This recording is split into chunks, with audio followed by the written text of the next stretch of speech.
बिहार की चर्चित मधुबनी पेंटिंग अब कारों पर भी दिखेगी।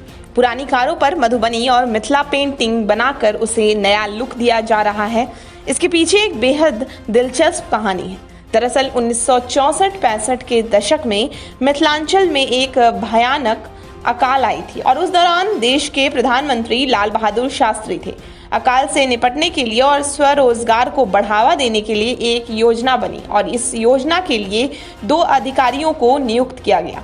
उन 2 अधिकारियों में से एक थी तत्कालीन कला और संस्कृति विभाग भारत सरकार की सलाहकार पुपुल जयकर और दूसरे अधिकारी थे भास्कर कुलकर्णी, जिसे इस आपदा से निपटने के लिए स्थानीय कला के विकास और उसे होने वाली आय को बढ़ावा देने के लिए भेजा गया था। भास्कर कुलकर्णी ने कई महीनों तक मधुबनी में कैंपेनिंग किया और उन्होंने मधुबनी पेंटिंग की खूबसूरती को वैश्विक मानचित्र पर लाने में एक अहम योगदान दिया।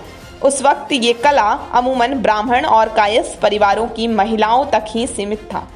ऐसे में उच्च वर्ग की महिलाओं को घर से बाहर निकलना और व्यवसाय क्षेत्र में लाना एक बड़ी चुनौती थी, लेकिन भास्कर कुलकर्णी ने बड़ी ही खूबसूरती के साथ ऐसा काम किया जिसकी झलक आज लगभग 60 साल गुजर जाने के बाद भी दिखाई दे रहा है। हम बात कर रहे हैं मधुबनी पेंटिंग की उस बारीक झलक की जो कभी घर की दीवारों के अंदर होती थी और आज ये खूबसूरत पेंटिंग की झलक पुराने कार पर भी नजर आ रही है। पुरानी कारों को खूबसूरत बनाने में खुशबू कुमारी नाम की युवती ने अहम योगदान दिया है, जिसने M.Com की पढ़ाई भी की है। अपने मधुबनी पेंटिंग की इस नायाब कला की झलक इस कार पर दिखाने के लिए खुशबू ने दिन रात एक कर दिया है। मिथिला पेंटिंग को कार पे पेंटिंग करने से क्या आपको लग रहा है कि कितने स्कोप है और कितना इसमें प्रोत्साहन आप लोगों को मिल रहा है?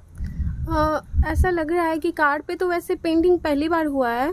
पूरे भारत में नहीं, पूरे विश्व में सबसे पहला कार है जो पूर्ण रूप से इतना अच्छे से सजाया गया है। हम लोग जो सजाया है। तो कितना रोजगार का अवसर इसमें आपको नजर आ रहा है?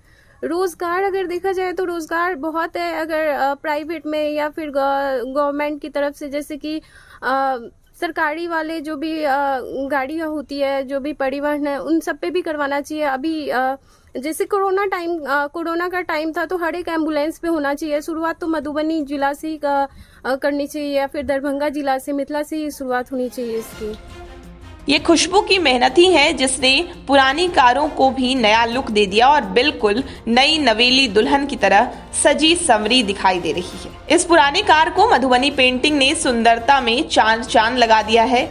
खुशबू के इस काम में उसके साथ पूरी टीम है और ये सभी अपनी इस कला को अपनी आमदनी का साधन बनाना चाह रहे हैं। खुशबू और उनकी टीम इससे पहले भी कई जगहों पर काम कर चुकी है, जैसे कि दरभंगा रेलवे स्टेशन को सजाना, ट्रेन को सजाना, कई कार्यालय को सजाना समेत मधुबनी स्टेशन को भी सजाने में इन्होंने अहम भूमिका निभाई है। मधुबनी से अभिषेक झा की रिपोर्ट, बिहार तक।